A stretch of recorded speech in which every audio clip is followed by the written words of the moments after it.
Pregnancy confirm होते ही हमें सबसे पहले जो थॉट आता है वो ये है कि हाँ, क्या हमारी डिलीवरी नॉर्मल होगी या सिजेरियन।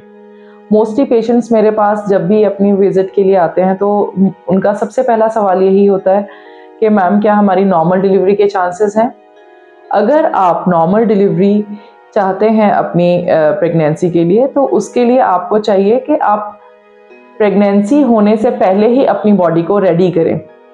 रेडी करने के लिए आपको मेनली एक्सरसाइजेस करनी है, आपको डाइट्स उस हिसाब से लेनी है जिस हिसाब से आपके गायनेक आपको बताते हैं, आपके कंसल्टेंट बताते हैं। एंड जब एक बार आप प्रेग्नेंट हो जाते हैं उसके बाद आपकी डाइट, आपका yoga and exercises and water intake, पानी आप कितनी मात्रा में लेते हैं, ये चीज़ें बहुत इम्पॉर्टेंट होती हैं जिनसे हम डिसाइड कर पाते हैं कि प्रेगनेंसी में आगे चलकर हमारे यहाँ जो रिजल्ट है वो सिजेरियन की तरफ जाएगा या नॉर्मल डिलीवरी की तरफ। एक डिलीवरी, नॉर्मल डिलीवरी के लिए बच्चे का वेट 2.5 to 3.5 kg तक नॉर्मली बच्चा पैदा हो सकता है, लेकिन अगर वेट बेबी का 4 kg या उससे अबव हो जाता है तो उसमें थोड़ी सी डिफ़िकल्टीज हो जाती हैं ये नॉर्मल डिलीवरी होने के लिए। सेकेंडली, हम मोस्टली ये सोचते हैं कि प्रेगनेंसी है तो हमें 2 के हिसाब से खाना चाहिए, एक अपने लिए और एक बेबी के लिए। ये बिल्कुल गलत है, ये मिथ है। इसके लिए हमें ये होता है कि हमें सिर्फ 300 किलो कैलोरीज एक्स्ट्रा लेनी होती हैं पर डे के हिसाब से, so that the equal right amount of food is going inside the body.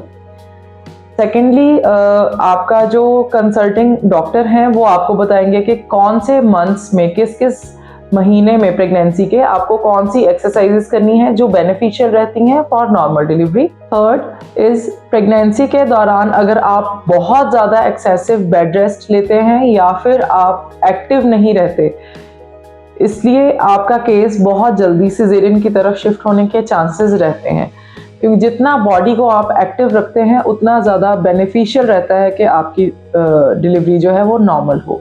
Lastly, diet में भी आपको प्रॉपर अमाउंट में carbohydrates, protein and fat intake, इसका बहुत अच्छे से मॉनिटर करना है। अगर आप किसी कंफ्यूजन में हैं तो आप अपने कंसल्टिंग डॉक्टर से बात कर सकते हैं और वो आपको गाइड करेंगे आपको कौन सी डाइट्स किस हिसाब से लेनी है। एंड फैट इनटेक है जो, या शुगर इनटेक है जो, उसको थोड़ा सा आप रिड्यूस करेंगे। जो भी कॉम्प्लिकेटेड शुगर्स हैं, बाहर का कोई भी मीठा जो रहता है उसको थोड़ा सा अवॉइड करना है आपको। And again, fruits, dry fruits आप प्रॉपरली लें। मैंने अपनी एक पिछली वीडियो अपलोड करी है जिसमें कौन से फ्रूट्स सेफ हैं एंड अनसेफ है प्रेगनेंसी के लिए, आप प्लीज़ वो वीडियो भी देख सकते हैं, that will be beneficial. And that's all, and all the best for your pregnancy and delivery. Bye bye.